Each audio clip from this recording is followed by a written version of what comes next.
ቅርቡ ከአሰብ ተፈናቅለው በአዲስ አበባ ጃን ሜዳ መጠለያ ተሰርቶላቸው የሚኖሩ 22600 ዜጎች ይገኙበታል።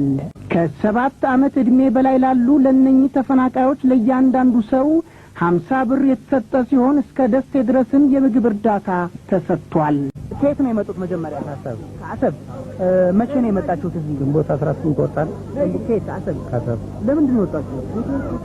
ጃን ሜዳ በጥሩ ሁኔታ ተቀብሎናል። በጥሩ ሁኔታ ሆነናል። ግን ትንሽ ዝናቡና ብርዱ ነው የገና መስሪያ ቤቱ መስሪያ ቤቱ አላውቅም ብሎ ከልክሎን መስሪያ ቤቱ ገና በክርክር ላይ ነን ያለነው። አሁን ልጆችን ለመስደድ ወደ ደሴ ብቻ ነው የምፈልገው። ከአሰብ የመጡትን በጠቅላላው ከመጀመሪያው እስካሁን ምግብ በማቅረብ አስፈላጊውን እርዳታ እያደረገ ነው። በዚህ በዛሬው ቀን 2000 ሰዎች ወደ ደሴ ይሄዳሉ።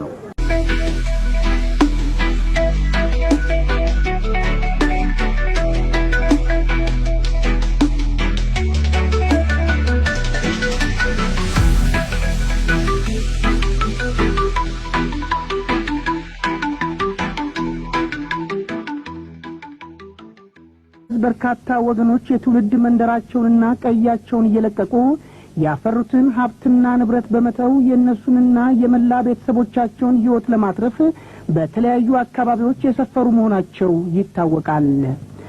ከነዚህም መካከል በቅርቡ ከአሰብ ተፈናቅለው በአዲስ አበባ ጃን ሜዳ መጠለያ ተሰርቶላቸው የሚኖሩ 22600 ዜጎች ይገኙበታል።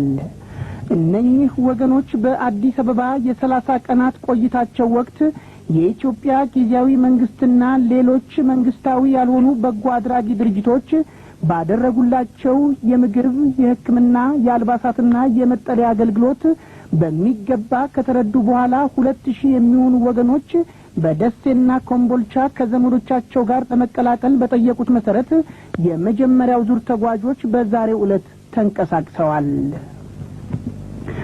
በእርዳታ ማስተባበሪያና ማቋቋሚያ ኮሚሽን አስተባባሪነት በክርስቲያን ልማትና በጎ አድራጎት ድርጅት ስር በሚገኙ አባል ማህበርተኞች ድጋፍ ሰጭነት የተካሄደውን የመጀመሪያ ዙር እንቅስቃሴ ያካሄደው አድራ የተባለው የአድቬንቲስት በጎ አድራጎት ልማት ድርጅት ነው።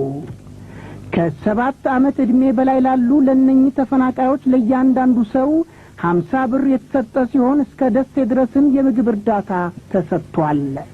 በተጨማሪም ከአዲስ አበባ ደሴ ሰዎችን ለሚያመላልሱ አውቶቡሶች ደግሞ 225000 ብር ወጪ መደረጉ ታውቋል።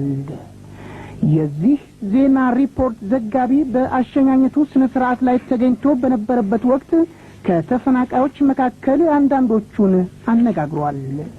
ከየት ነው የመጡት? መጀመሪያ ከአሰብ። መቼ